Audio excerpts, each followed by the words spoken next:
Isang kagalakan ang muli kayong makasama, mga ginigili namin mga taga-subaybay. Welcome po sa programang Katotohanan. At ako po ang inyong kapatid kay Cristo, Brother Johnson Amican. Muli kasama po natin sa oras na ito ang ating partner, si Pastor Melvin Hamura. Kumusta, Pastor? Ayan, buti naman po, Brother Johnson, at ganoon din po sa ating po mga tagapakinig. Isang mapagpalang araw po sa inyong lahat. At siguro itutuloy ko na po yung aking pagbati sa atin po mga kapatid na sumusubaybay. Una sa lahat ay binabati ko po yung akin pong mag-ina na nandyan ngayon sa lugar po ng Antipolo, si Sister Lorena at yung aming anak na si Sakari Saiden. At syempre, binabati rin natin yung iba natin mga kaibigan na nandyan na na-meet natin last time, sila Sister Lorelei at ganoon din yung kanyang asawa na si Brother Junel. Ayan, isang mapagpalang araw sa inyo pong lahat. At ganoon din sa akin pong mga magulang na sumusubaybay po sa atin dito naman po sa lugar ng Dasmariñas, Cavite. At syempre, binabati rin po natin yung mga members, yung mga elders na atin pong kasama sa paglilingkod sa Panginoon dito sa distrito na atin pong pinaglilingkuran, dito po sa lugar ng General Trias 1 District. So binabati ko po kayo ng isang mapagpalang araw mga kapatid sa inyong lahat at nawa sa lahat ng nanonood sa atin, nakikinig, ay inyo po nawang manamnam yung mga katotohanan na atin pong pag-uusapan upang nang sa ganon tayo pong lahat ay lumago sa atin pong kaalaman sa banal na kasulatan. Ayan, at tayo ay magpasalamat sa mga kapatid po natin na patuloy na nag-aabang sa ating programa. Maaari po kayong makapagbigay ng inyong mga katanungan sa mga nanonood sa atin sa YouTube at saka sa Facebook. At doon sa mga televiewers po natin, makikita po ninyo yung mga numero sa inyong TV screen na lumalabas. Yan po ay inyong pwedeng tawagan para sa mga live na tanong. Saan man kayong probinsya naroon, ay makakatawag po kayo. At priority po natin yung mga live question. Ano po mga kapatid? At doon sa mga nanonood sa Facebook, ang inyo lang po i-comment yung inyong mga tanong dyan sa comment section. Ganoon din po sa YouTube. At kayo po ay aming paglilingkuran, mga kapatid. At nais po nating batiin sila Sister Susan Garolacan at yun din po yung mga kapatid po natin dyan sa Japan. Marami po tayong mga taga-subaybay dyan at malamang ay next year ay matuloy na po tayo dyan sa isang buwan na pag-ikot sa iba't ibang mga iglesia. At ipunin nyo lang po yung inyong mga kaibigan, mga Pilipino, at inyo pong sabihin lang kung saan kayong church at kami po ay dadalaw po sa inyo para magkaroon po tayo ng series kahit ilang araw man lamang ay mapaglingkuran natin ang ating mga taga-subaybay dyan sa Japan. At inaayos po ni Sister Susan yung ating schedule. Dito sa Palawan, napakarami natin mga taga-subaybay mula sa Taytay, El Nido, Rojas, Puerto Princesa, hanggang po dito sa may gawing Quezon, Palawan. Marami tayong taga-subaybay po dyan. Yan sa Brooks Point. Yan, salamat po. At sa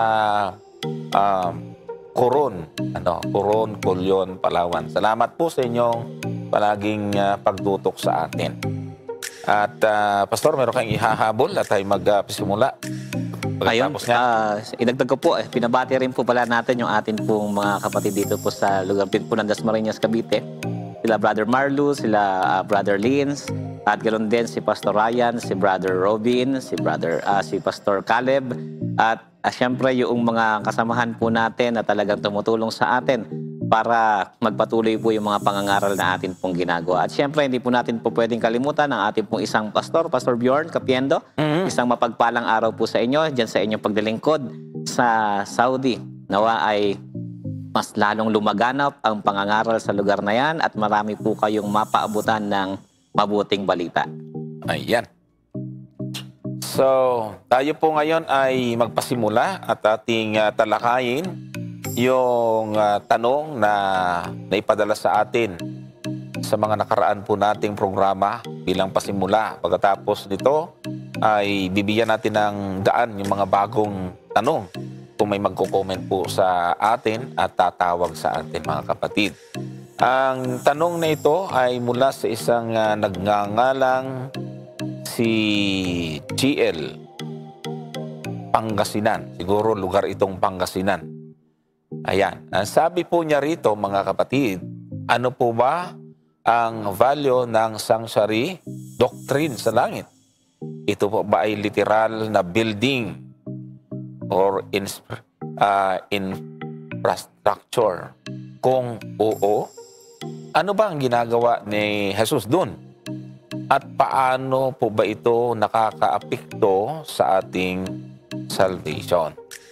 Maganda po ito mga kapatid na tanong na tungkol sa sanctuary kasi yun nga, sa Seventh-day Adventist, ito po ay mahalagang doktrina. Pero katawa-tawa ito, Pastor, sa ibang pananampalataya dahil wala naman daw literal na infrastructure doon sa langit or building. Tapos meron pang katatawan para sa kanila, yung cleansing, wala naman marumi doon. Bakit merong cleansing of the sanctuary kung talagang literal na meron po nito? So maganda ito, lalo na doon sa tanong na ano yung ginagawa ng ating Panginoon at paano ito nakakaapekto sa ating salvation. Sige, at unahin natin na bigyan ng daan si Pastor para magbigay ng kasagutan tungkol sa magandang tanong na ito, Pastor. Ayan, maganda po yung katanungan ng atin pong kapatid na nagtanong patungkol po rito. So para po mas maunawaan po natin, ay gusto po nating ipakita una na ang sanktuaryo sa langit, yan po ay hindi isang imbentong doktrina, kundi ito po ay makikita natin talaga magmula sa Old Testament hanggang sa New Testament. Actually nga yan, throughout the scripture, makikita po natin na meron po talagang nag-i-exist na isang heavenly sanctuary. Kasi ang alam lang, Brother Johnson, ng marami ay yung sanctuaryo lang dito sa lupa. Yeah. Pero alam niyo po, throughout the scriptures, pag tinignan po natin ang Bible, makikita natin na meron talagang nag-i-exist na isang heavenly sanctuary. So, unahin po natin yung nasa aklat po ng Psalms, chapter 11, verse 4, para makita po natin na sa Old Testament pa lamang ay meron na po ganitong klase ng mga pangungusap. Awit 11, verse 4. Ayan, ipapakita po natin sa ating screen para mabasa po natin ito sa wikang Tagalog. Ayan po. So habang inahanap po ay dito ko po siya siguro babasahin muna sa English. Ayan na. So sabi po diyan, ang Panginoon ay nasa kaniyang banal na templo. Ang Panginoon, ang kaniyang luklukan ay nasa langit. Ang kanyang mga mata ay nagmamalas, ang kanyang mga talukap mata ay nagmamasid sa mga anak ng mga tao. So dito po sa talatang ito, makikita natin talaga na binabanggit sa atin ang aklat ng awit na ang Panginoon ay nasa kanyang banal na templo. At hindi lamang yan, maging sa awit 102, verse 19, may ganito rin po tayong mababasa. Awit 102, verse 19. Tignan niyo po yung binabanggit din dito para at least ay makita natin yung banal na kasulatan na talagang hindi po ang Adventist ang gumawa o nag-imbento ng bagay na ito. Ang sabi diyan, sapagkat siya ay tumungo mula sa kaitaasan ng kaniyang sanktuaryo. Tumingin ang Panginoon sa lupa mula sa langit. Ano daw? Dito makikita natin, ang Panginoon daw ay tumungo mula sa kaitaasan ng kaniyang sanktuaryo. So sa madaling salita, sa Old Testament, makikita po natin na meron po talagang sanktuaryo. At sa katunayan nga niyan, Brother Johnson, ay doon ipinattern yung sanktuaryo na ginawa dito sa lupa. So tignan po natin yung nangyari doon sa aklat ng Exodus, sa Exodus chapter 25, verse 8 hanggang 9. Ayan, tignan naman po natin yung binabanggit sa mga talatang ito. At gusto po nating bigyang diin na talagang meron talagang sanktuaryo sa langit. So sabi diyan, at kanilang ginawa ako ng isang sanktuaryo upang ako'y makatahan sa gitna nila. Verse 9. Anong sabi sa verse 9? Ayon sa lahat ng aking ipinakita sa iyo sa anyo ng tabernakulo at Yeah. sa anyo ng lahat ng kasangkapan niyaon ay gayon din ninyo gagawin. At sa verse 40, 25 verse 40, tignan po natin yung pagkakasabi. 25 verse 40. Ano ang pagkakasabi dito? At ingatan mo ang iyong gawin ayon sa anyo ng mga yaon na ipinakita sa iyo sa bundok. Sa English, ang nakalagay nga dyan, see that you make them by the pattern for them which was shown to you on the mountain. So, Yeah. ano may kita natin dito? Sa madaling salita, mga kapatid, ay merong ipinakita kay Moses na isang pattern ng heavenly sanctuary. At itong tema na ito, mga kapatid, ay makikita nating isang tema throughout the Bible. From Old hanggang sa New Testament. Kaya nga, maging si John, Brother Johnson, si John the Revelator, makikita natin na sa kanyang vision, may nakita siyang templo sa langit. Yung Temple of Tabernacle na nakita niya doon sa langit. Tignan po natin. Revelation 15 verse 5. Ano ang pagkakasabi sa Revelation 15 verse 5? Ganito naman po natin siya mababasa sa atin pong mga Biblia. Ano po? Sabi diyan, at pagkatapos ng mga bagay na ito ay tumingin ako, at ang sanktuaryo ng tabernakulo ng patotoo sa langit ay nabuksan. So maging si John the Revelator, nakita niya yung sanktuaryo doon sa langit. Ano pa ang pagkakabanggit sa atin? Revelation 11 verse 19. Ganito Yun. naman yung pagkakasabi diyan. 11 verse 19 ng aklat ng Apokalipsis. At ganito po natin siya makikita at mababasa. Ano po? 11:19. Yan. At nabuksan ang templo ng Diyos na nasa langit at nakita sa kaniyang templo ang kaban Yo. ng kaniyang tipan. Ito yung kaban din, Brother Johnson, nakita. At nagkaroon ng mga kidlat at mga tinig at mga kulog at isang lindol at malaking granizo. So, ano ang punto? Ang punto na gusto nating sabihin, mga kapatid, ang heavenly sanctuary, Brother Johnson, ay totoo. Yeah. Ano po? Tama. Hindi po ito gawa-gawa lamang, hindi ito invento lang, hindi ito Seventh-day Adventist view lamang. Yeah. At makikita natin na napakaraming mga biblical bases na nagsasabi na ang heavenly sanctuary ay totoo. Siguro dito ko muna tapusin muna pansamantala yung aking explanation bilang patotoo na meron pong heavenly sanctuary. Brother Johnson, baka meron po kayong addition sa bagay na to. Yan, thank you, Pastor. At totoo, hindi natin pwedeng tutulan yung mga talata mismo nagsabi na Opo. meron talaga. Yung una, yun sa sabi po doon ay tumungo mula sa kanyang sanctuaryo. sanctuaryo. At maganda yung binanggit nyo, Pastor, na sa Kapitulo 25 ng Exodus. Kasi inulit yun sa Hebreo 8, talatang 5. Basahin nga po natin, mga kapatid. Ito po ay isang bagay na hindi natin pwedeng pagdudahan. Hebreo 8, talatang 5. Yan, basahin po natin, mga kapatid. Sige, hintayin natin na makita para, ayan. Sabi na naglaglilingkod sa anyo at anino ng mga bagay sa kalangitan. Gaya naman ni Moises na pinagsabihan ng Diyos nang malapit nang gawin niya ang tabernakulo sapagat sinabi niya, ingatan mo na iyong gawin ang lahat ng mga bagay ayon sa anyong ipinakita sa iyo sa bundok. So, kinote po ito doon sa Exodus chapter 25 verse 40, mga kapatid.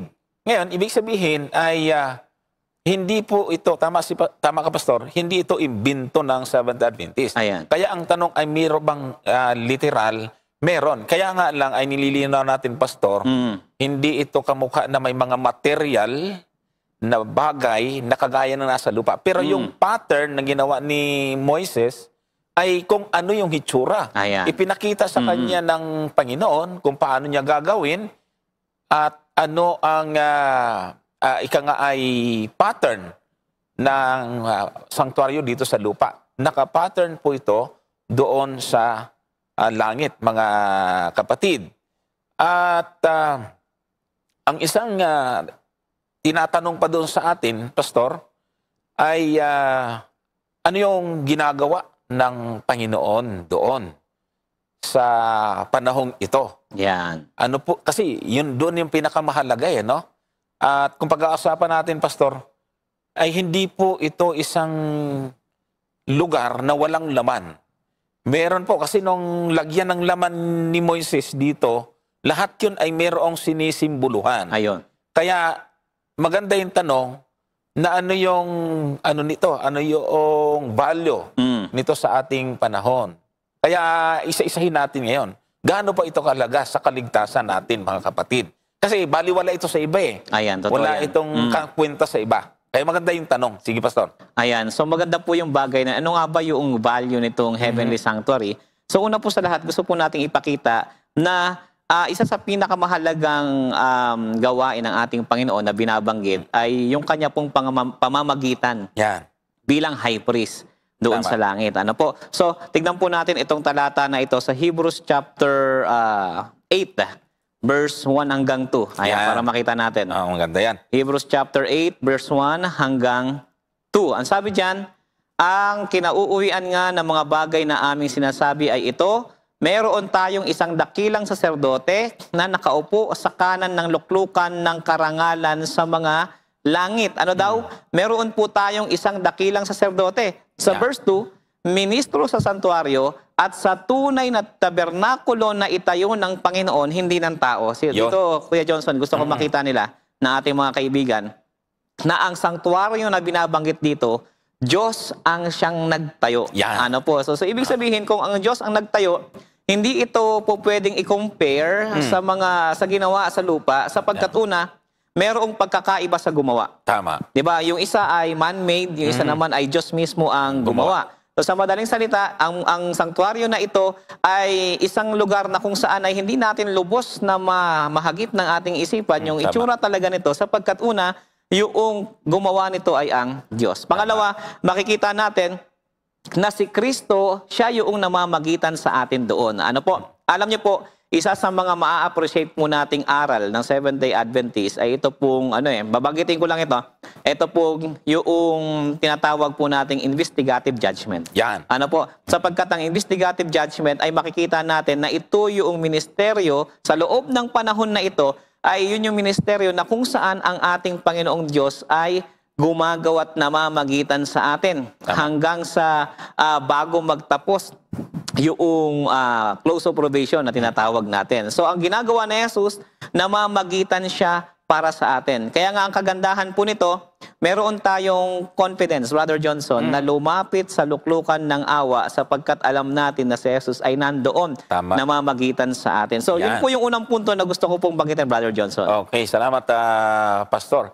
At punta po tayo doon sa ilang bagay na paano binanggit ng Panginoon, ng Biblia, ang laman ng sanktuaryo. Dito po sa aklat ng Apokalipsis, Kapitulo 4, ang talata po ay 2, ay meron pong ganitong mababasa. Kasi ano yung ginagawa ng Panginoon at ng kahalagahan nito? Ano po yung mga sinisimboluhan ng mga naroon sa loob ng sanktuaryo? Dito po sa talatang 2, Kapitulo 4, ang sabi po dito, pagdakay na pa sa Espiritu ako at narito, may isang luklukang nalalagay sa langit. At sa ibabaw ng luklukan ay may isang nakaupo. Dito pinapakita rito na doon sa sanktuaryo, meron pong nakaupo, nakapwesto. Pastor, si Kristo po, bilang binuhay mula sa mga patay, ay siya yung nakaupo, nasa sentro ng luklukan.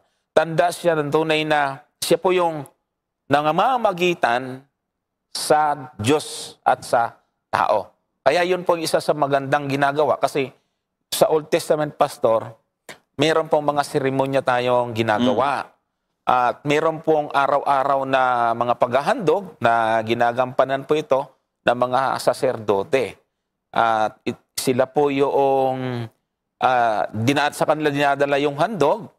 At pagkatapos, pinapatay yung hayop para mapatawad yung kasalanan nung nagkasala.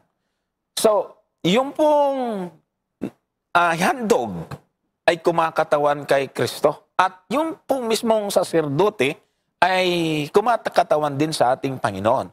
At once a year, may tinatawag po tayong Day of Atonement, yung high priest ay pumapasok sa most holy place na lahat din yun ay, Pastor, ay kumakatawan din sa ating Panginoon. Kaya dito sa Apokalipsis, ipinapakita na yung sentro ng sanctuaryo, ang nasa gitna nito, yung luklukan at ang nakaupo po doon ay ang ating Panginoong Hesukristo. Kaya nga doon sa Daniel ay mirong pahiwatig kung ano yung ginagawa ng ating Panginoon doon. Tingnan na natin yung Kapitulo 9, Kapitulo 7, talatang 9 at 10 ng aklat ng Daniel. At ganito po ang ating mababasa. Daniel 7, talatang 9 at 10. Aking minasdan hanggang sa ang mga luklukan ay nangaglagay at isa na matanda sa mga araw ay nakaupo. Ang kanyang suot maputing parang niebe at ang kanyang buhok ng kanyang ulo ay parang taganas na lana. Ang kanyang luklukan ay mga liyab na apoy at ang mga gulong niyaon ay nagniningas na apoy. Talatang 10, isang mabangis na sigalbo ay lumabas at nagmula sa harap niya. Mga libo-libo ang naglilingkod sa kanya at makasampung libo na 10,000 ang nagsisitayo sa harap niya. Ang kahatulan ay nalagda at ang mga aklat ay nangabuksan. Ano po ang ibig sabihin nito, mga kapatid? So, ang tagpo doon sa makalangit na sanctuaryo, mga kapatid, itong binanggit po ro na Ancient of Days or matanda sa araw ay tumutukoy po ito sa Ama. At ang mga trono ika ay nagpakita, nangabuksan, ano? At sabi po doon ay ito pong mga naroon, ano? Ito ay nandoon nakasintro sa pamamahala kung saan nagaganap yung paghuhukom, pastor. Desisyon tungkol sa kaligtasan. Ibig sabihin, sa Daniel, binabanggit doon yung isang pangyayari na mahalaga na maintindihan natin kasi nga, merong gagampanan ang ating Panginoon, lalo na sa panahon natin ngayon, pastor, na hindi man ito matanggap ng iba, ay meron na po tinatawag na masiyasat na paghuhukom. Ayan. Meron na pong judgment na nangyayari ngayon. Kasi nga, pag hindi po natin pinag-aralan ito, paano po natin i-apply ang katuparan, pastor, nung tamang paraan ng paghuhukom? Na dapat bago hatulan ng isang tao, ay dumaan muna sa tamang proseso. Ay pagdating ng ating Panginoon, pastor, dala niya ang gantimpala. Totoo yan. Alam niya na kung sino yung ililigtas at hahatulan. So paano magiging patas ang paghuhukom ng Panginoon kung sa kanyang pagdating may hatol na kaagad? So merong mangyayari. Dito sa aklat na ito ay pinapakita yung isang mahalagang kaugnayan nito sa kaligtasan, yun yung hinihingi nung nagtatanong. So sa panahon ngayon ay meron pong paghuhukom na binabanggit ng ating batayan ay nakabase nga doon sa 7, 9 at 10 ng aklat ng Daniel. Ayan. Ito ay maganda na mabigyan natin ng diin, pastor. At bago yung Brother Johnson, gusto ko rin ipakita doon sa atin pong kaibigan na nagtanong na ang ministry ng ating Panginoon doon ay talagang malawak at very beneficial para sa ating lahat. Ano po? Isang bagay dyan, Brother Johnson, na gusto ko rin bigyan ng diin ay doon po sa Heavenly Sanctuary, at least meron po tayong makikitang 3 phases ng ministry ni Jesus Christ. Di ba? Ito rin yung binabanggit ni Brother Johnson sa atin. Number 1 dyan, yung tinatawag po nating substitutionary sacrifice.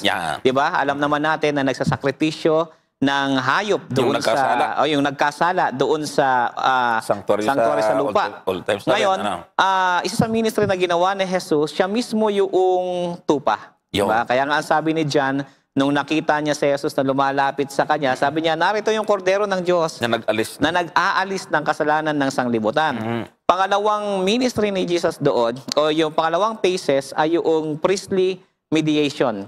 Pamamagitan ni Jesus sa bilang tao. Saserdote, ano? Bilang isang saserdote. At pangatlo, ito yung binabanggit mo rin kanina, Brother Johnson, yung final judgment sa huling paghuhukom. Sapagkat, gaya nga ng ating nabanggit, once na matapos po itong investigative judgment, ay kumbaga ay nahatulan na. O sabihin natin na naselyuhan na, natapos na. Tapos na yung investigasyon. Opo, yung investigasyon kung ang isang tao ba ay totoong tumanggap sa ating Panginoon o hindi ba niya talaga tinanggap o kung ano man yung kanyang ginawa. So, gusto kong bigyan diin una, yung binanggit ko nga, yung substitutionary sacrifice, na kung saan bawat sanctuary sacrifice, sumisimbolo yan kay Jesus Yan, sa yun nga kanyang kamatayan. Ayun Diba? nga, ang ganda nga ng kasi lahat ng furniture doon sa makalupang sanktuaryo, lahat ng tuturo sa Yan. ating Panginoong Jesucristo. Yung handog, tapos yung tinapay doon, tinapay. yung tubig, Yung 7 lampstands. pati yung saserdote, Ayan, sacerdote mismo. yung handog. Ayan. Lahat. Lahat yan, kumbaga lahat yan umaanino kay Jesus. Yan. Po? Ngayon, tingnan natin. Gaya nga ng binanggit natin, every sacrifices doon sa sanctuary, yan po ay tumuturo sa kamatayan ni Jesus. Kasi ang sabi sa atin ng Bible, Hebrews 9 verse 22, without shedding of blood, there is no remission. Wala palang kabayaran, wala palang pagpapatawad, Brother Johnson, sa anumang kasalanan na nakomit ng tao kung wala yung dugo ng ating Panginoon. Kung wala yung kanyang naglilinis na dugo. Yeah. Di ba? Ngayon, meron nga nagtanong kanina, siguro baka makita rin yon, kung ano ba yung ina-offer doon, mga lalaking hayop lang ba? Yung mga ino-offer doon. Actually po, hindi lang po lalaki ang inahandog doon. Ang criteria ng Bible, dapat ito yung walang Kapintasan. walang dungis, sakit. Yeah. walang sakit.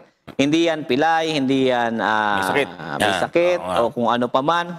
Basta walang depekto. Yun Yeah. po yung inaano sa atin doon. Ano po? So, isa pang bagay, ang sacrifices na yon, yung sacrifices pala na yun, Brother Johnson, ay nakatuon din sa mga katotohanan patungkol sa judgment ng Diyos sa kasalanan. So, kumbaga makikita natin doon kung gaano kaseryoso ang Diyos sa kasalanan. Tama. Na hindi niya po pwedeng palagpasin na nag-i-exist ang kasalanan habang siya, banal na Diyos, ay coexistence niya. Kumbaga, andyan yung Holy God, Tama. andyan yung sin. Kaya naman yung sanctuaryo, ipinapakita niya kung gaano kaseryoso ang Diyos para i-deal yung kasalanan na Yeah. ito. At dito mauunawaan natin mga kapatid na ang kasalanan ay malawak. Yeah, tama. Kasi yung iba, ang understanding sa kasalanan, Paglabag. paglabag. Parang doon lang nakapokus. Pero napakalawak po ng kasalanan. Isa pang bagay, gaya nga ang sabi rito, alam naman natin tong lahat, yung Romans chapter 6 verse 23, na yung kabayaran ng kasalanan, kamatayan, kaya kinakailangan itong aksyonan ng Diyos. Tama. At ang sabi nga po sa ating handbook, sa Seventh-day Adventist Theology handbook, sabi dyan, the sanctuary services illustrated the way the Lord dealt with the sin problem. Kumbaga ay ini-illustrate doon, ipinapahayag doon kung paano ng Diyos aayusin, sasagutin, o paano niya tutugunan. Yan yung word. Tutugunan yung sin problem. So, sabi nga ng Ezekiel 18 verse 20, ang taong nagkasala, siya talaga dapat yung mamatay. Pero ito yung good news, mga kaibigan. Si Jesus, yung ating substitutionary sacrifice. Yeah. Siya yung namatay on our behalf, mga kapatid. Kaya, ito yung kagandahan na ako dapat ang mamatay, Brother Johnson, dahil ako ang makasalanan, ako dapat yung, kung ako'y nabuhay nung panahon nila Moses doon sa sanktuaryo, ang unang papasok sa isip ko, yung tupa na pinapatay, ako pala dapat yun Tama. Kumbaga, pagdating mo sa New Testament, imbis na ikaw yung nakapako sa krus, pag titignan mo yung krus, hindi pala dapat si Jesus yun. Tama. Dapat pala tayo yun. Dapat maisip yun ng bawat isa sa atin na sa halip na tayo yung nagdusa, ang Panginoon ang nagdusa. Isang bagay na gusto kong maisip sana ng ating mga taga-subaybay. At doon nga po mahalaga na maintindihan po natin na yung kasalanan ay hindi lamang yung akto, Pastor. Kasi kung yung akto lamang, ang kamatayan ng ating Panginoon, sakop nito, pati yung hindi pa pinapanganak, pati yung hindi pa nag-aaktong lumabag sa kautusan, ay sakop na ng sakripisyo ng ating Panginoon. At yun ang sinasabi ng ating denomination, ating pananampalataya, Pastor, na yung pong ginawa ni Kristo sa cross, yun yung perpekto. Yan. Yun yung perpektong gawa, Ayun. hindi yung gawa natin bilang tao. Tama At yun nga yung isang mahalagang bagay, mga kapatid. Kasi alam naman natin na mayroong mga paniniwala na ang kasalanan daw, yan yung akto. Pero ang isang tanong dito, bakit si Kristo namatay para hindi pa para doon din sa hindi pa umaakto? Actually, hindi pa nga pinanganak. Sakop na ng kanyang kamatayan. Yun isang bagay na dapat po natin maisip. Kasi tama nga na malawak ang kasalanan, mga kapatid. Hindi lang po ito yung paglabag. Yan. At hindi lang po ito yung sinasabi na naisaisip pa lang kasalanan na. Hindi po. Yung mismong kasalanan, sabi ni Apostol Pablo, nasa atin. Yan. At yun lamang ang makakapag-perpekto at magmumukha lang tayong perpekto sa magitan ng pagsunod na ginawa ng ating Panginoon. Amen. Ang dami po kasi ngayon na inilalagay, kumbaga sabi nga ng kasabayan inilalagay ang batas sa kamay, inilalagay yung salvation sa kamay o sa sariling kagagawa ng tao. Hindi po natin magagawa yan. Ito actually, yung sinasabi mo kayo na pastor, na lahat yun nagtuturo kay Kristo. Amen. Ibig sabihin, meron nga akong sinasagot doon sa comment, doon sa mga video na ina-upload po natin. Kasi, para sa kanila talagang pinagtatanggol, may ibang tagapagligtas bukod kay Kristo. Yung doktrina daw. Ayun lang. Yun, ay meron pala tayong ibang tagapagligtas bukod kay Kristo. Delikado yun. At ito daw yung doktrina o kautusan. Hala, sabi ko, parang nakakapanlo mo. Dapat isa lang po. Kaya nga ang sentro ng sanktuaryo, si Kristo. Amen. Sige, Pastor. Hindi yung sariling gawa. Hindi. Ano? Hindi. Kumbaga ay kasi ang nangyayari po kasi ngayon mga kaibigan, mga kapatid, ang ilan kasi ay itinuturo nila na yung salvation nila maaaring ma-achieve ng tao o meron siyang Nako, contribution doon. Ano po, alam niyo po, mahirap yun. yung message ng sanctuary ay hindi po siya nagtuturo sa atin na ikaw ay may ambag. Kasi siguro iniisip nila, sino ba yung nagdala ng tupa? Di ba? Ayaw na nga. Sino ba yung bumili ng tupa? Baka ganun siguro yung iniisip. May illustration nga ako niyan, Pastor. Ang sabi ng iba, bakit ka nangangaral? Di may bahagi ka na sa kaligtasan ng iba. Yung ginamit kong illustration dito, Pastor, yung meron kang isang kapitbahay na mayroong masarap na pagkain. Yan. Nagsisimbolo siya sa salvation. Ngayon, may naghatid sa iyo nun. Ayun. Tapos tinanggap mo. Sabi ng iba, kung hindi mo tinanggap, makikinabang ka ba? Siyempre. So, therefore, yung naghatid at yung tumanggap, bahagi niya yon. Ang sabi ko naman, para maging totoo na may bahagi ka, dapat yung dinala mong masarap na pagkain na yon, dinagdagan mo. So, may contribution ka doon. Pero kung hinatid mo lang, tapos tinanggap mo lang, hindi ka nagdagdag doon. May naghatid, hindi mo pwedeng sabihin, kung hindi ko hinatid yan, maliligtas ka ba? Ayan. Hindi po. Ang salvation na pinag-uusapan, hindi yung aksyon, kundi yung mismong sakripisyo ni Kristo. Dito marami ang hindi naiintindihan ito. Yan, totoo na yun. yung salvation, ito yung ginawa ni Kristo. Actually, ito po yung sentro ng sanctuary, Pastor. Amen. Yun ang dapat po natin maintindihan, mga kapatid. Sige, Pastor. Ayan, kaya nga dito mga kapatid, ang gusto po nating iipunto ay ang si Kristo, siya po yung substitute po natin. Imbis na tayo yung dapat mamatay, si Kristo ang namatay. Kaya nga may talata tayo makikita sa Old Testament pa lamang, ang sabi nga sa Isaiah 53 verse 6. Tignan niyo po ito, basahin po natin. Isaiah 53 verse 6. Ganito po natin siya mababasa na kung saan tayo ay ikinukumpara doon sa mga tupang naliligaw. Ayan, Isaiah 53 verse 6. Tayong lahat ay gaya ng mga tupa ay naligaw. Tayo ay tumungo bawat isa sa kanilang sariling daan at ipinasan sa kanya ng Panginoon ang kasamaan nating lahat. Ano ang nangyari? Tayo yung mga tupa na ligaw Pero ipinasan sa kanya. Yun. Sino ito? Ito po si Kristo po. Ang Mesaya po ang binabanggit dito. Kaya sa 1 Corinthians 15 verse 3, ganito po yung pagkakasabi ni Apostol Pablo. 1 Corinthians chapter 15 verse 3. Tingnan po natin mga kapatid kung paano naman binanggit ito ni Pablo. Ayan, tingnan po natin. Sabi diyan, sapagkat ibinigay ko sa inyo una sa lahat ang akin namang tinanggap. Sakto sa illustration mo, Kuya Johnson. Na si Kristo ay namatay dahil sa ating mga kasalanan ayon sa mga kasulatan. Ano daw? Si Kristo ay namatay dahil sa ating mga kasalanan. At anong ginawa ni Pablo? Ibinigay niya. Tama. di ba, sa atin na yung kanyang tinanggap. Hindi niya sinabing, oh, may bahagi ako dyan. Wala siyang Siya ganon. pa nga ang nagturo. Nahiwalay sa gawa. Amen. Yung kaligtasan. So kahit na siya yung naghatid. Di ba ang linaw-linaw? Ang pag-aaring ganap ay hiwalay sa gawa ng kautusan. Yan po ang dapat po natin. Kaya nang nakita ko itong tanong na ito, ay napakahalaga na matalakay po natin ito. So, yung judgment, mga kapatid, yung doktrina ng sanctuary, baga narinig natin na yung salitang paghuhukom, ay hindi ito nagdadala ng katakutan sa atin, mga kapatid. Ayun. Ito po ay nagtuturo sa atin na ng isang masaya at masarap na pakiramdam, Pastor. Bakit? Opo. Tingnan po ninyo. Basahin nga natin itong nasa 8:31 ng aklat ng Roma. Roma, Kapitulo 8, talatang 31, 8:31. Ang sabi po dyan sa talata ay ganito, mga kapatid. Sige, ilagay natin, 8:31. O yun, ano ang ating sasabihin sa mga bagay na ito?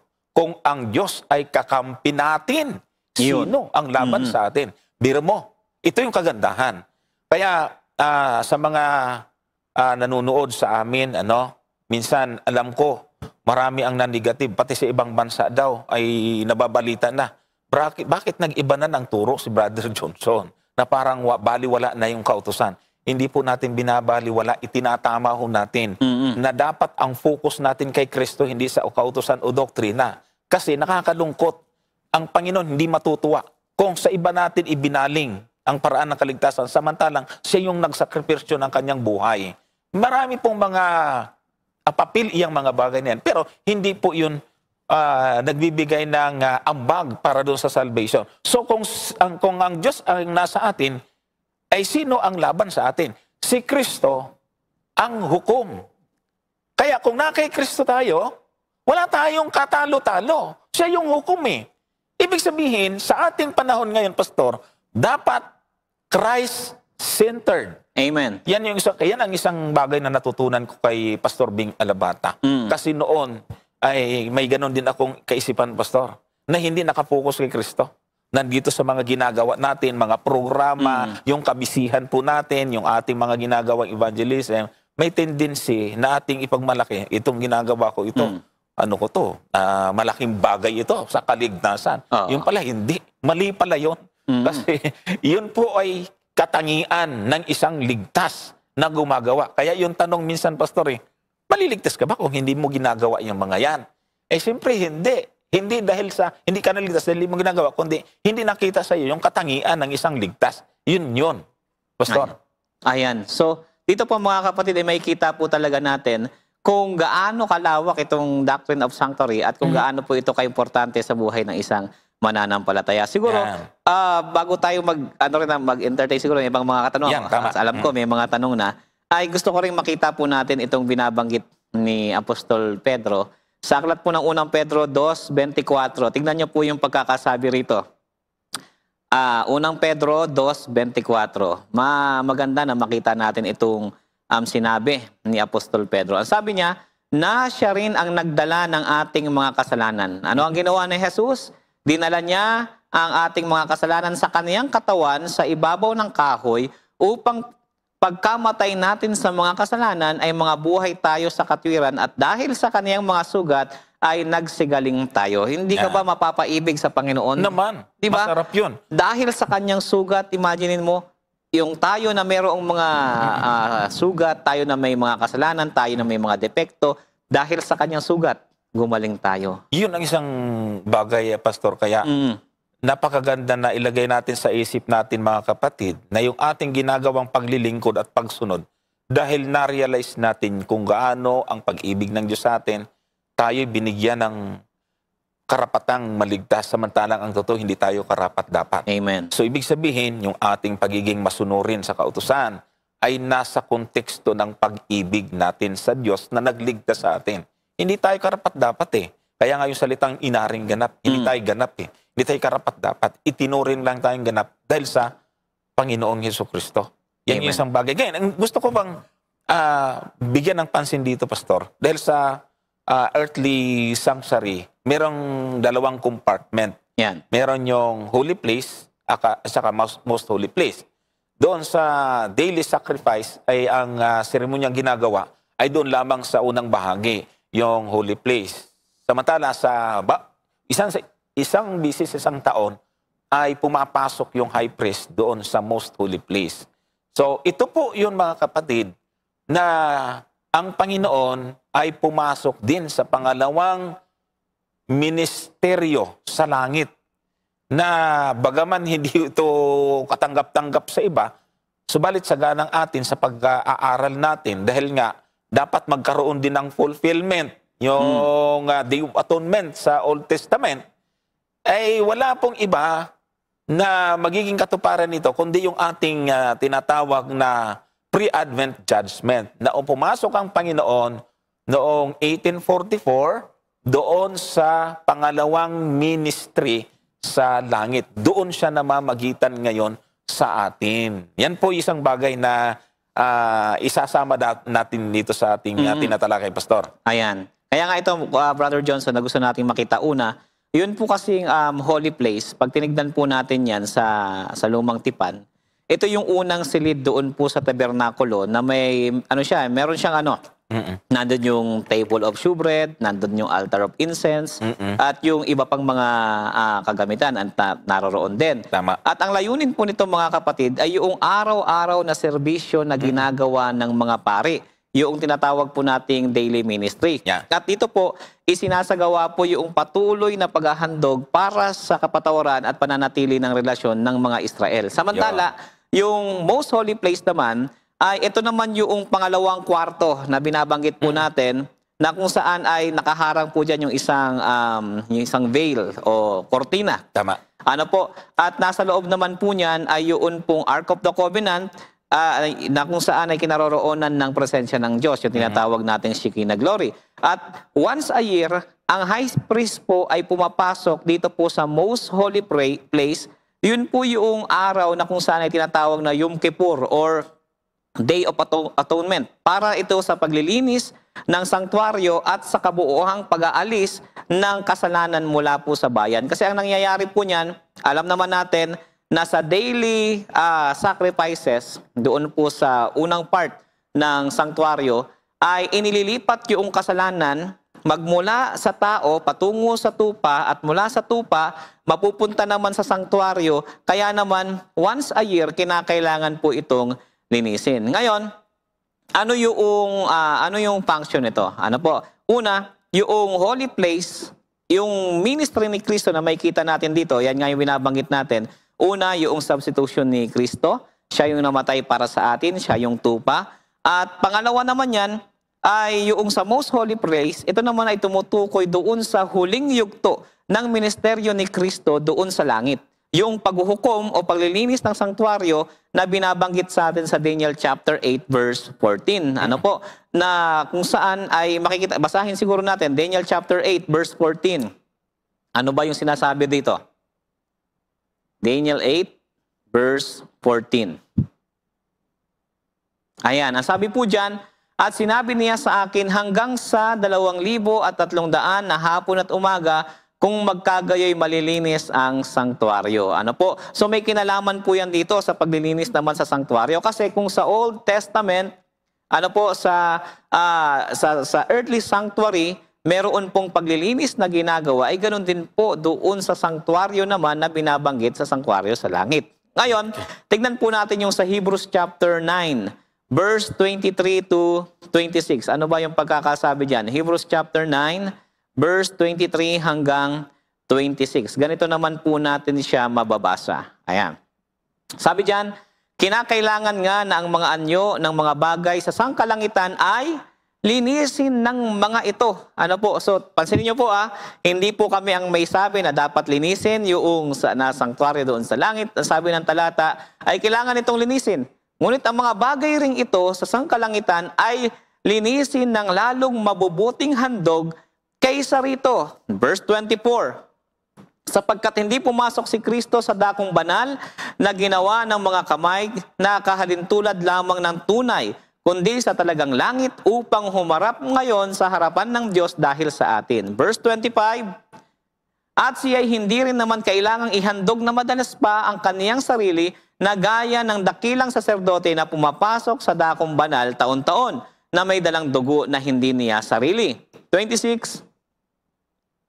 Sa ibang paraan ay kailangan na siya'y magbatang madalas mula nang itatag ang sanglibutan, datapat ngayon ay minsan siya'y nahayag sa katapusan ng mga panahon upang alisin ang kasalanan sa pamamagitan ng paghahandog ng kanyang sarili. So maliwanag po na binabanggit dito na talagang ang sakripisyo din ni Jesus ay once and for a lifetime. Hindi na siya kinakailangang ulit-ulitin. Sapagkat dito, makikita natin, gaya nga na binanggit natin, na nagsimula noong 1844, yung second phase ng ministry ni Jesus Christ, doon pagpasok niya sa most holy place, kung saan siya ay pumasok bilang high priest, pinakadakilang saserdote doon sa makalangit na sanktuaryo upang ganapin yung pag-aalis or alisin niya na ang yung talaan ng mga kasalanan doon po sa langit, Brother Johnson. Ayan, thank you, Pastor. At siguro dumako tayo dun sa mga tanong na naipadala po sa atin. Meron po tayong mga nakita po rito, mga magagandang tanong, mga kapatid. Alin ba unahin natin po rito? Maganda tong tanong ni Helen Silibria. Kasi related dito sa ating nag-uusapan. At gawin din yung sinasabing, nasagot mo na itong kay JC Magbuhos, kung lalaki lang ba yung hinahandog. Kay Helen Silibria po, sige, yan ang ating, pakilagay nga po kung mababasa natin. Tanong, hindi, kay Silibria, yung, di po ba yung tupa ay sinusunog? So para mas maganda yung related doon sa ating na pag-usapan. Yun munang idugtong natin para hindi tayo malayo. Ang sabi po dito, di pa ba yung tupa ay sinusunog? Di ibig sabihin sinusunog si Jesus doon? Ayun, ang sabi niya rito. Ayan. So, kasi sinusunog nga naman yung handog. Ay si Kristo yung handog. Ay di... Sinusunog din ba siya? Tsaka bakit nung namatay sa krus, di man sinunog? Bakit hindi? Kumbaga, meron ng panggatong. Isilaban na lang. Actually, maganda yung tanong niya. Para makita po natin, ano ba yung sinisimboluhan mga kapatid pag sinabing sinusunog? Kasi, yung pag sinunog, nagkakaroon ito ng amoy. Tapos yung samyo at amoy ng sinunog na handog, Pastor, ito yung nagbibigay ng kaluguran sa Panginoon. Ayan yan yung sabi niya. Yung tanong, at least makita po nila, yung binasa ko na talagang kinoment po yan sa atin. Siguro basahin ko muna yung talata, Pastor, tapos bibigay ko sa iyo. Sa Levitico 1, talatang 9, ay ganito po yung instruction, yung paano nila ginagawa nga naman yung paghahandog. Babasahin ko muna ito, Pastor, tapos ibibigay ko sa iyo. Sabi po dyan, 1, talatang 9 ng Leviticus, tama. Datapat ang mga lamang loob at ang mga paa ay huhugasan niya ng tubig at susunugin ng saserdote ang kabuuan sa ibabaw ng dambana na pinakahandog na susunugin. Isang handog nga na pinaraan sa apoy na pinakamasarap na amoy sa Panginoon. So, ang ganda ng paraan na ginagawa, susunugin yung kabuuan ng handog, tapos yung amoy nito, masarap ito para sa Diyos. So, makikita po ninyo, ang makahulugang simbolo nito, Pastor, dahil yung inihandog, yun ay para mapatawad yung kasalanan. Actually, yun ang nagdala ng kasalanan, pero bakit naging mabangong samyo ito sa Panginoon? At nagiging mabango ito sa pamamagitan ng amoy. Yan. Yung usok, Pastor. Anong ibig sabihin nitong bakit ganito yung paraan na ginagawa nito? Ayan. Kasi po, kung titignan po natin, yun nga, gaya sa binasa ni Brother Johnson at dito sa Old Testament, makikita natin na kapag nag-o-offer talaga sila ng hayop, ay talagang sinusunog po nila yan. Bakit?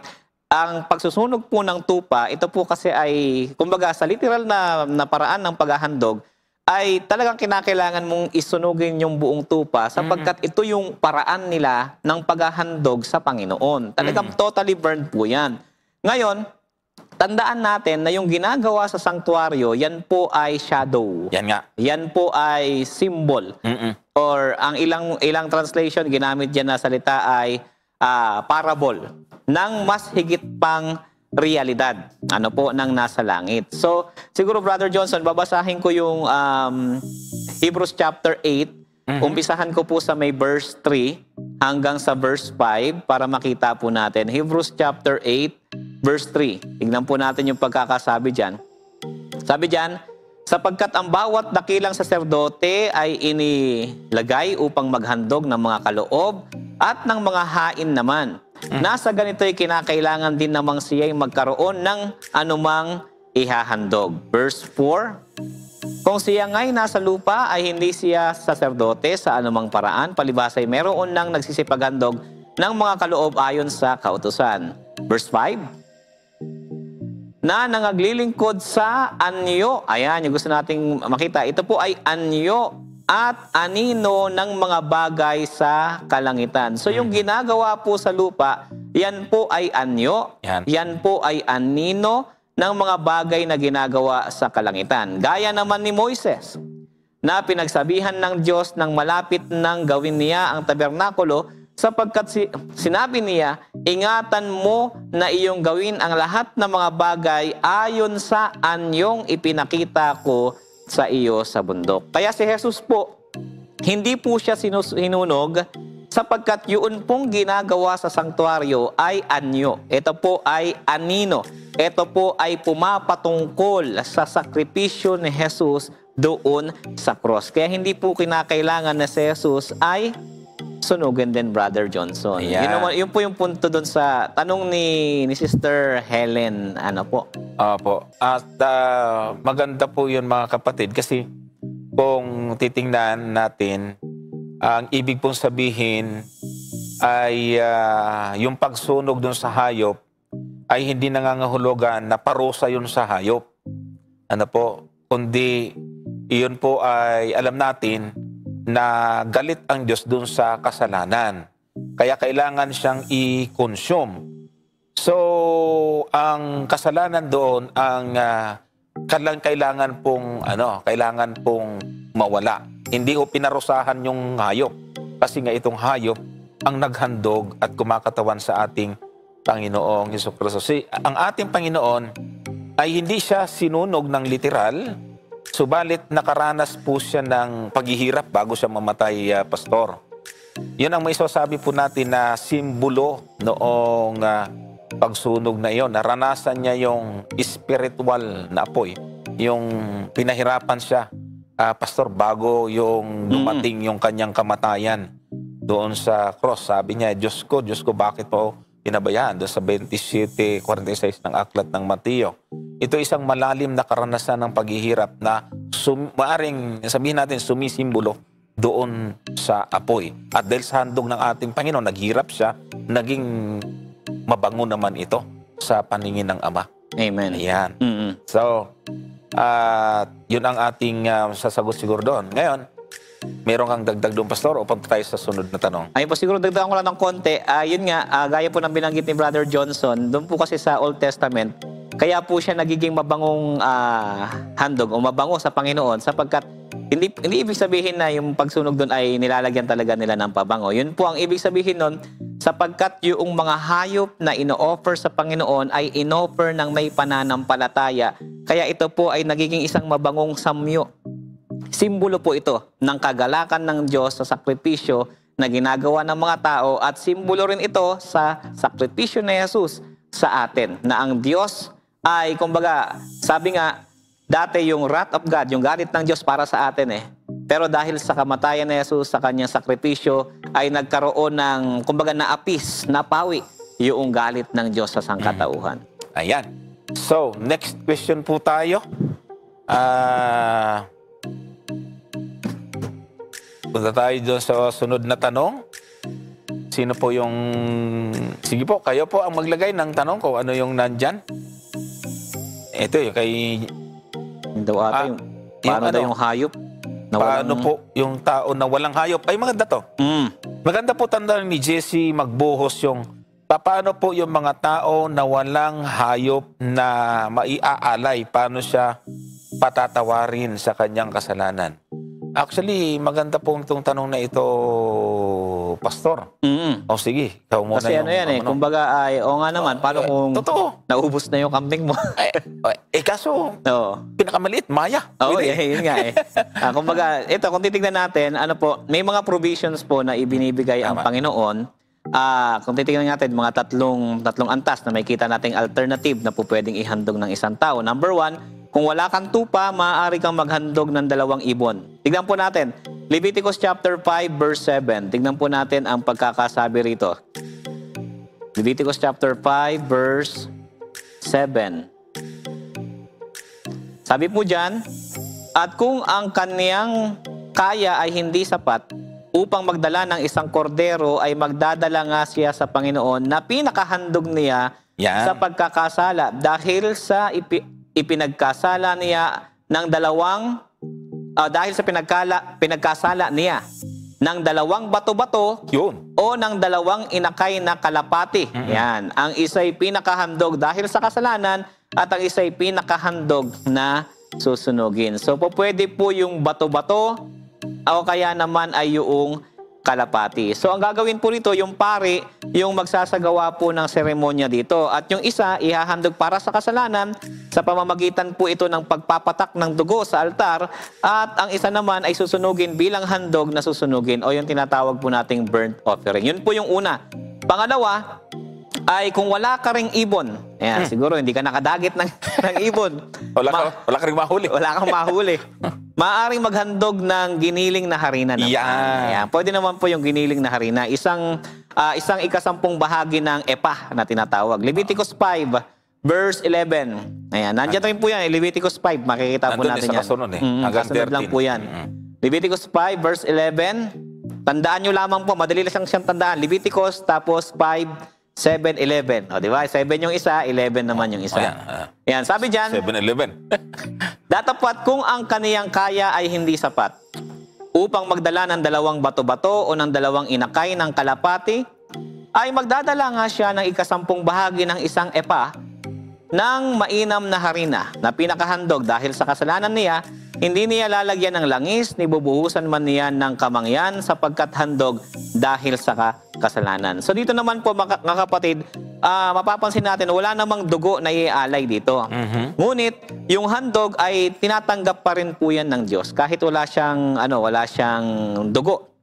Ano po? Ito po kasi ay isang simbolo ng taos-pusong pagsisisi ng tao sa kanyang kasalanan at ang pari naman ay kukuha ng kaunting harina upang bilang alaala. Ano po, o memorial portion at susunugin ito sa altar. At yung pangatlo, yung tinatawag po nating ito yung layunin ng provision na ito. Ano ba yung layunin ng provision na ito?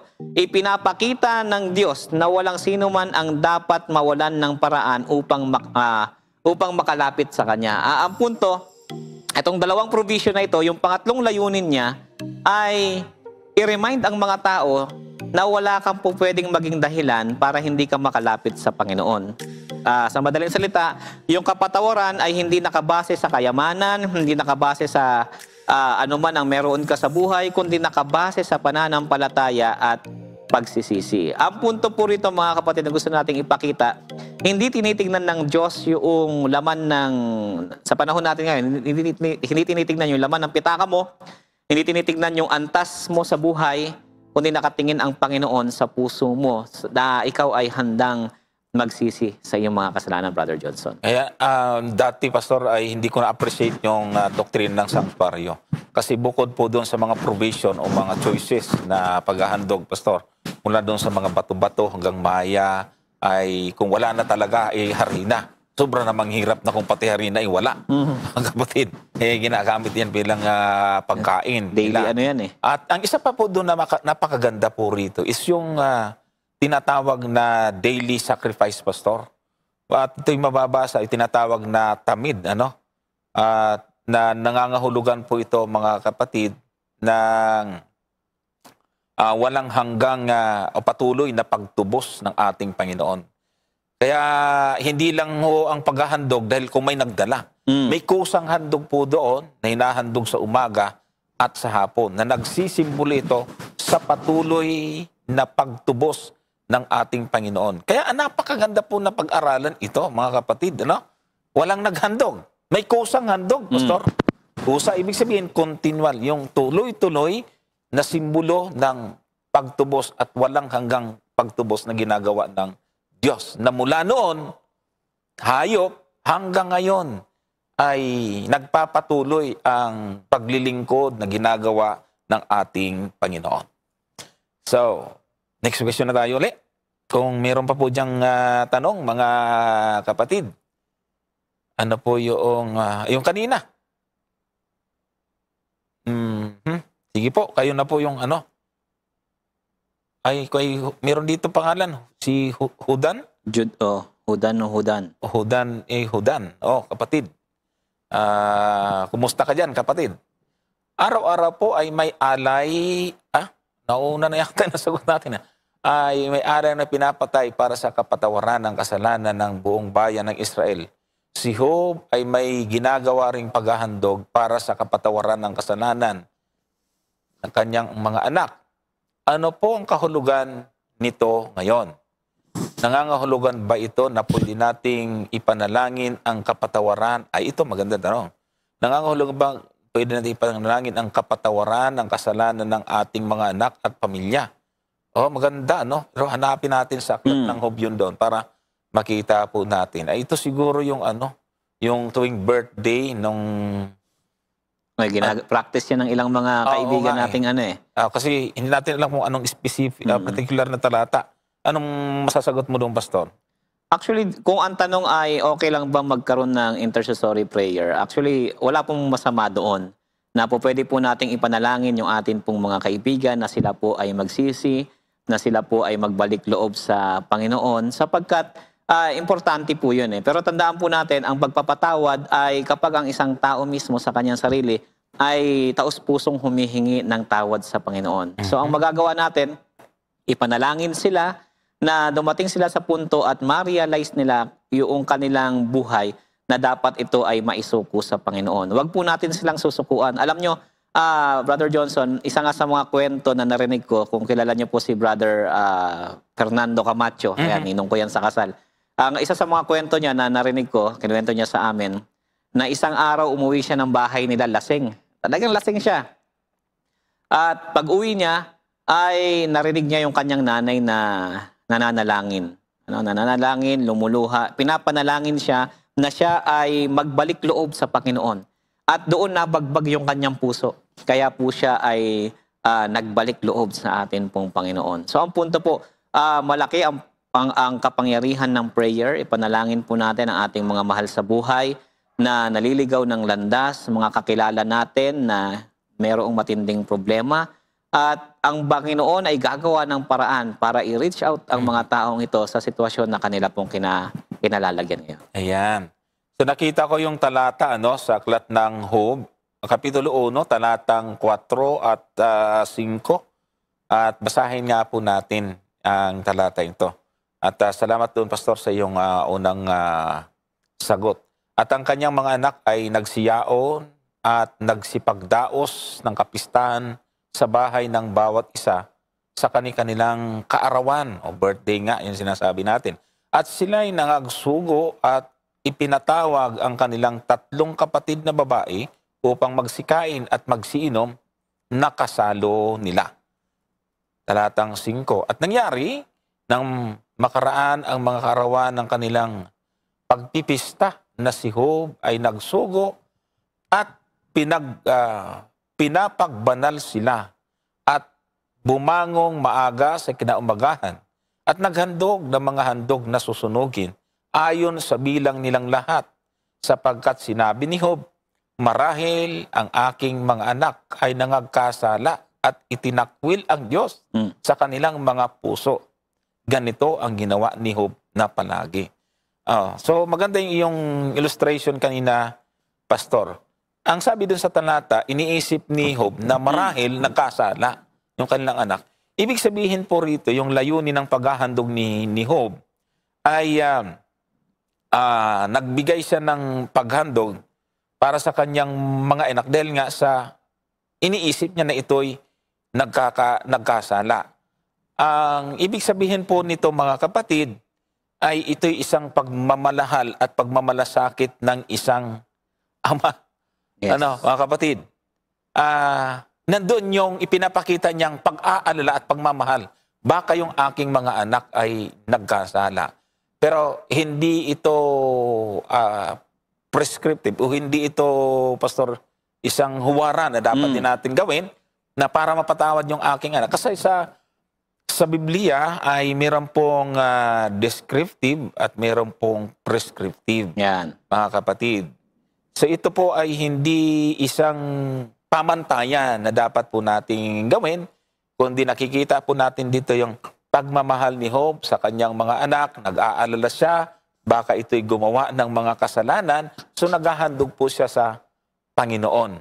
Personal po niya itong sa Panginoon. Hindi nangangahulugan, Pastor, na pwede natin gawin ito para mapatawad yung Kasalanan, tayo diba? yung papadrino sa Panginoon para mapatawad yung kasalanan ng ating mga anak. Andun lang yung kanyang pagmamahal sa kanyang anak. Opo.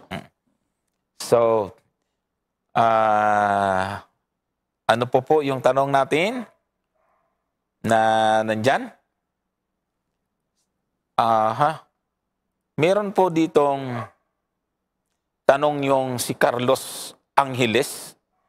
Yung sabi niya ron ay sola scriptura. Bakit pinangangaral nyo ang mga quotes ni Ellen G. White? Siguro pwede natin, kasi nga, tayo ay nagtuturo, Pastor, ng sola scriptura, ibig sabihin, Bible alone. Bakit pinapangaral din natin yung mga quotation mula kay Ellen White? Actually, pag ako ay nangangaral, Pastor, sa evangelism, pag nag-crusade ako, hindi ko ginagamit yung sulat ni Mrs. White. Minsan nagagamit lang natin dyan pag may nagtatanong sa atin. Opo. Pero hindi ho natin ginagamit niyan mga sulat niya sa evangelism. So, nagagamit lang natin yan pag hinihingi ng nagtatanong. O minsan, back up po natin bilang patunay na ang mga sulat ni Mrs. White ay hindi laban sa Bible. Pero hindi yun ang nakapront, Pastor. Ayan, totoo yan. Alam po, kasi marami ang nag-aakala na kapag sinabi kasing sola scriptura or Bible and Bible alone, isa pa yan. Hindi ka na po pwedeng gumamit ng mga references. Alam niyo po, ang totoo niyan, pag sinabi po natin Bible and Bible alone, ibig sabihin po nito, ang pinakamataas na authority natin, walang iba kundi ang Bible. Pwede tayong gumamit ng backup. Pwede tayong gumamit ng ibang mga tools or ibang mga, sabihin nating mga libro, na hindi kontra, hindi salungat sa Bible. Halimbawa, meron po tayong Bible Concordance, meron tayong Bible Dictionary, meron tayong mga iba pang mga tools na po pwedeng gamitin. Ang punto po, pag sinabing sola scriptura, ang pinakamataas na authority natin sa ating doktrina, sa ating practice, sa lahat ng ating mga ginagawa, walang iba kundi ang Bible. Ano po, sa practice, teachings, doctrine, Bible po ang pinakamataas at yan po yung ating ginagamit. Ngayon, any reference na hindi salungat sa Bible, wala pong problema doon. Halimbawa, ang ginagawa po kasi natin, ginajudge natin or sinusukat natin yung ibang mga referensya sa liwanag ng Biblia. Hindi po yung Biblia ang susukatin natin sa mga referensya. Yun yung napagkakamalian eh. Alam niyo po, kahit sa Ellen G. White, sabi ni Ellen G. White, yung kanyang sulat hindi ibinigay para higitan ang Bible. So magbibigay po ako ng ilang mga statement mula kay Ellen G. White na kung saan ay ganito yung kanyang pagkakasabi. Sabi ni Ellen White, sa kanyang sulat, yung ganitong bagay, we hold that all other writings and teachings, eto ay galing po ito sa Adventist books, from whatever source are to be judged by and are subject to the Bible. Yan po yung isa sa mga statement ng amin pong church, which is the spring and norm of the Christian faith. We test the writings of Ellen G. White by the Bible, but in no sense do we test the Bible by her writings. Makikita niyo po ito sa question on doctrine na meron po ang Seventh-day Adventist. Ano po? Ngayon, meron ding statement sa Ellen White. Gusto kong makita yung kanyang mismong sinabi na ang sabi niya sa The Christian Experience and Views of Ellen G. White, ang sabi rito, I recommend to you, dear reader, the Word of God as the rule of your faith and practice. By the Word we are to be judged, but has in that Word promised to give visions in the last days, not for a new rule of faith, but for the comfort of His people and to the correct those who err from the Bible truth. So sabi ni Ellen G. White, ay nire-recommend niya ang Bible bilang rule ng ating pananampalataya, ng ating practice. At yung kanyang sulat ay hindi para magbigay ng panibagong rule of faith, kundi ang kanyang sulat, itama yung mga nalilihis sa pag-unawa sa Biblia. Actually, napakaraming sulat ni Mrs. White na kung saan palagi niyang itinataas ang Bible. Pansinin po natin, itong sa letter 63, 1893, ito'y sinulatan niya si Brother J. Hindi dinisclose kung sino si Brother J. Sabi rito, Brother J would confuse the mind by seeking to make it appear that the light God has given through the testimonies is an addition to the Word of God. So akala ni Brother J, yung sulat ni Mrs. White ay addition sa testimony o sa salita ng Diyos. But in this, he presents the matter in a false light. So nagkakamali po dun si Brother J. God has seen fit in His manner to bring the minds of His people to His Word to give them a clearer understanding of it.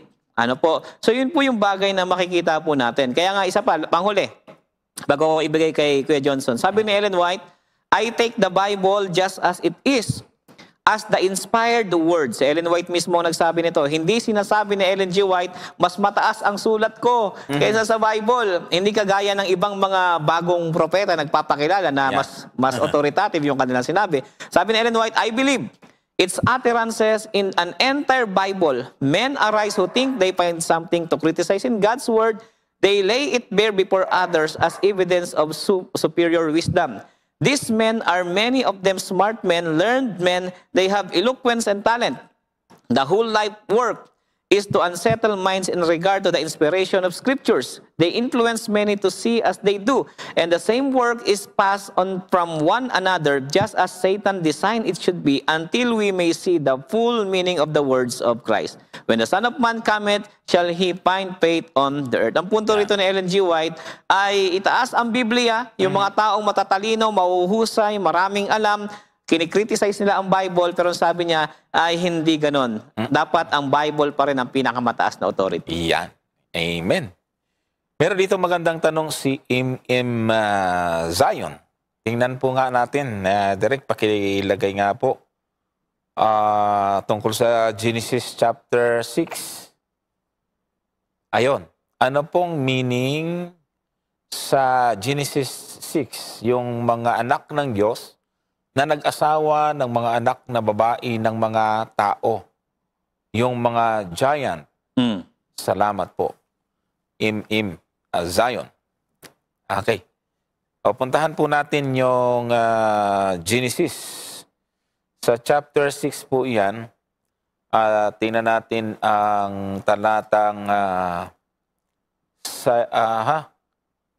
1 to 8 ata ito. Opo. 6, 1 to 8. Oh, dito na siguro tayo sa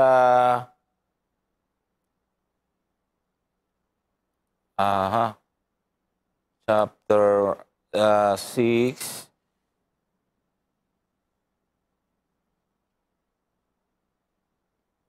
Siguro simulan na natin sa sa talatang 4 kasi yun binanggit mismo. Sa talatang 4 na tayo magsimula. Yung giant na binanggit nung nagtanong, nandiyon, higanti. Nasa talata, Chapter 6, verse 4. Ang mga higanti ay nasa lupa ng mga araw na yaon. At pagkatapos din naman na makasiping ang mga anak ng Diyos sa mga anak ng nababae ng tao, at mga kaanak sila sa kanila.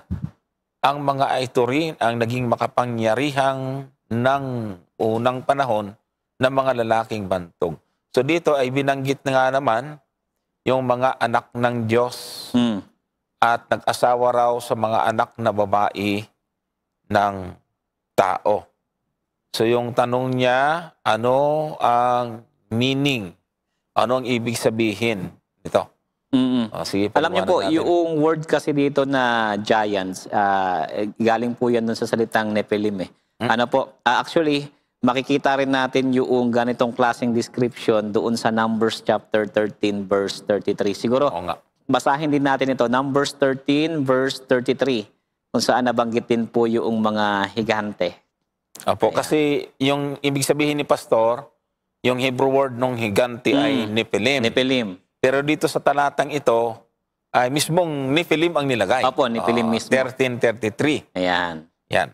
13 verse 33. Yan. Oo. At do'y aming nakita ang mga Nephilim, ang mga anak ni Anak, na mula sa mga Nephilim, at kami sa aming sariling paningin ay naging parang mga balang, at gayon din kami sa kanilang paningin. Ay, malalaki nga. Talagang malalaki. Pakiramdam nila, parang balang sila. Parang Parang higante nga. ang balang, ano yan eh, grasshopper, di ba? Grasshopper. Ganon yung ano niyan. So, dito kung titignan po natin, pag sa ating po pag-a-analyze nito, actually meron po tayong book, yung interpreting scripture na diniscuss din po yan doon. Makikita po natin na yung exact origin nito talaga is actually uncertain talaga. Ano po, kasi yung Hebrew word nito, ang pinakaugat po nito ay napal, ibig sabihin ay to fall. Kumbaga, ito yung mga fallen na mga tao. Ito po ay nagsasuggest na sila po ay mga taong violente or fallen men. Ano po? Na kung saan ay, kasi karugtong din niya yung salitang pala sa Hebrew, na ibig sabihin naman ay extraordinary. So ito po ay nag-i-imply na yung mga taong ito ay malalakas. Mabagsik. Mabagsik. Kumbaga ay malalaki sila, mabagsik, malakas. Sila ay extraordinary people. Na sila po ay nabuhay po sila bago dumating yung baha. Ayan po, dito sa Genesis chapter 6. At sila ay kilala sa kanilang size and strength. At sila po, sabi nga rito, hindi sila galing doon sa sons of God. Ibang lahi po ito. Ano po? At hindi rin sila doon sa daughters of men. Kundi ito sila po ay mga kasabayan ng mga taong ito. Kasi meron kasing at least 3 main interpretation dito, Brother Johnson. Una, ang sabi nila, yung mga Nephilim, ito daw ay yung mga sons of God na binabanggit doon, yun daw ay angel. Mga anghel daw. Yan. Pangalawa naman ay mga royal, kumbaga ay mga dugong bugahaw, maharlika. At yung pangatlo naman, yung sons of God doon, ay descendants ni Seth. Ano po? So, kung titignan natin, based dito sa pag-aaral, kung mababasa nyo rin po yung book na tinutukoy ko, yun pong sons of man doon na binabanggit, ito po ay tumutukoy sa descendants ni Seth. Ano po? Samantala naman, yun pong itong mga yung daughters of men na binabanggit dito, ay tumutukoy ito doon sa descendants naman ni magmula ito sa mga lahi ni Cain eh. Ano po? Yun po yung pagkakabanggit doon. At itong mga Nephilim, itong mga malalaking taong ito, ay ito yung mga tao na kung saan ay mga violente. Ano po? So yun po yung pangalawang yun po yung short na bagay na masasabi natin dito sa bagay na ito, Brother Johnson. Apo. So, ang sagot ni Pastor ay merong isang view, tapos yung pangalawang view. So, sa madaling salita, ito pong mga anak ng tao ay mula sa lahi ni Cain, at yung anak ng Diyos, ito po yung mga galing sa lahi ni Seth, mga kapatid. Yan po yung ating sagot po dito sa bagay sa tanong na ito. Okay. At meron pa po tayong nakitang tanong. Sino po? Mahaba ito kay Ming Antonio. Kaya? Yung kay kapatid na Ming Antonio. Ayan. Ano po ang ibig sabihin ng pangitain ni Pedro sa gawa 10? Please po ipaliwanag nyo. Maraming salamat po. So, tapusin natin yung oras natin sa paliwanag na ito. Ayan. At ito po ay napapagkamalan, mga kapatid, kasi yung Kapitulo 10 ng Aklat ng Gawa, ito yung nakatulog si Pedro, nakakita siya ng vision na maraming mga hayop na nakabitin sa kumot.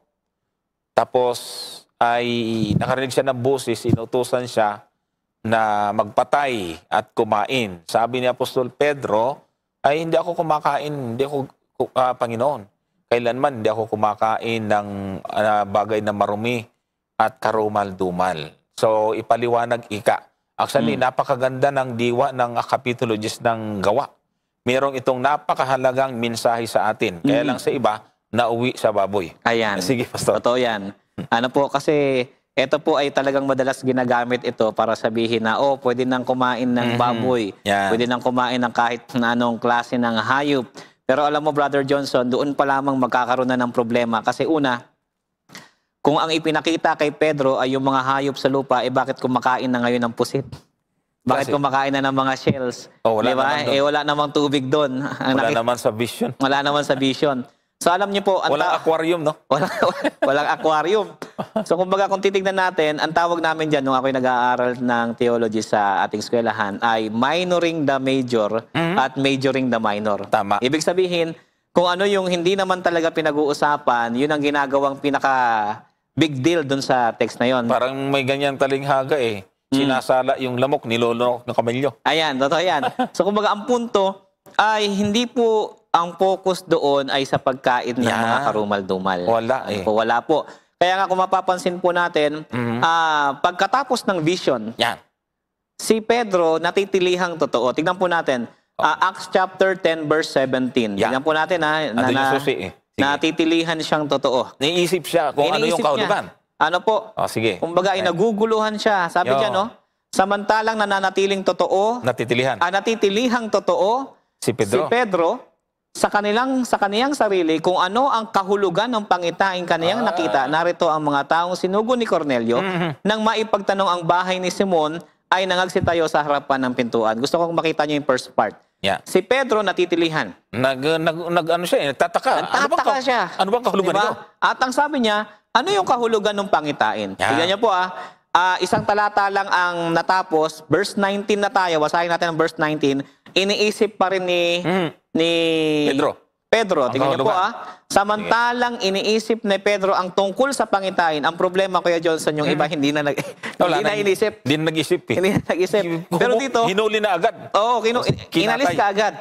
Kinatay na. Ang punto na gusto kong makita, yung mga pangitain, kahit yung pangitain ni Daniel, pangitain ni Joseph, Tama. hindi niya ininterpret yun na literal.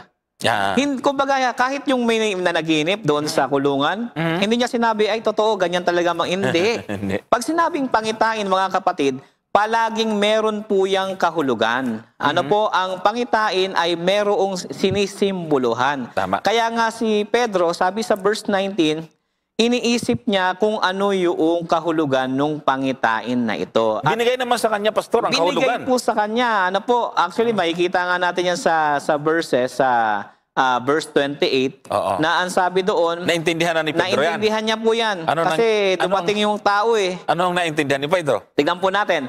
Acts 10 verse 28. Sige. Paano niya ito naunawaan? Yeah. At sinabi niya sa kanila na nalalaman ninyo na hindi matuwid sa isang taong Hudyo na makisama, lumapit sa isang taga-ibang bansa at ngayon may ipinakikilala sa akin ng Diyos na sinumang tao'y huwag kong tawaging marumi o karumal-dumal. Ano po? So yun pala yung kahulugan. Kasi sabi ni Pedro sa pangitain, Lord, hindi ako kumain ng marumi o karumal-dumal. Di ba? Sabi ng Panginoon sa kanya, ang nilinis ng Diyos, huwag mong ipalagay na marumi. Later on, inisip ni Pedro, ano nga kahulugan nun? Hindi niya tinake literally.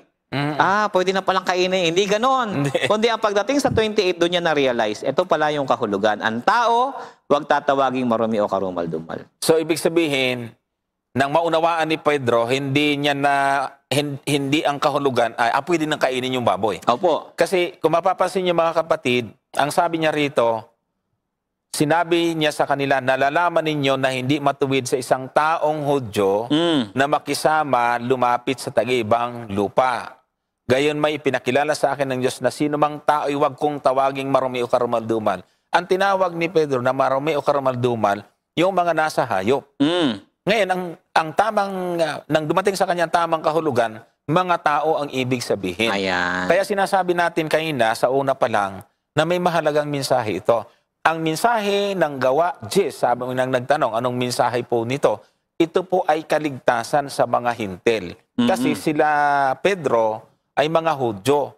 Nangangaral na po sila pero hindi sila pumupunta sa lugar ng mga hintil. Kaya kung mababasa po ninyo, yung talatang 19 patuloy, ay kinausap siya ng Espiritu eh. Sabi ng Espiritu, huwag kang mag-alinlangan, sumaba ka kasi itong mga taong ito ay sinugo ko. So wala siyang choice, sumama. Pagdating niya doon sa bahay ni Cornelio, pagkadami-daming tao, Ayan. doon niya naintindihan.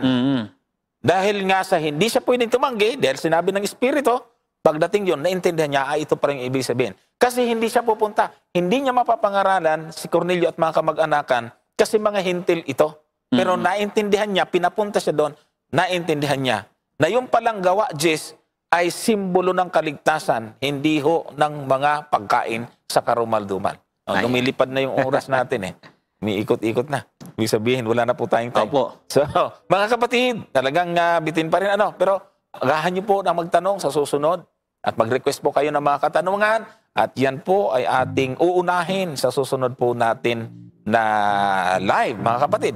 Tayo po ay magtatapos sa magitan ng panalangin at isama natin, Pastor, yung mga prayer request po para ating isama sa ating idudulog sa Panginoon.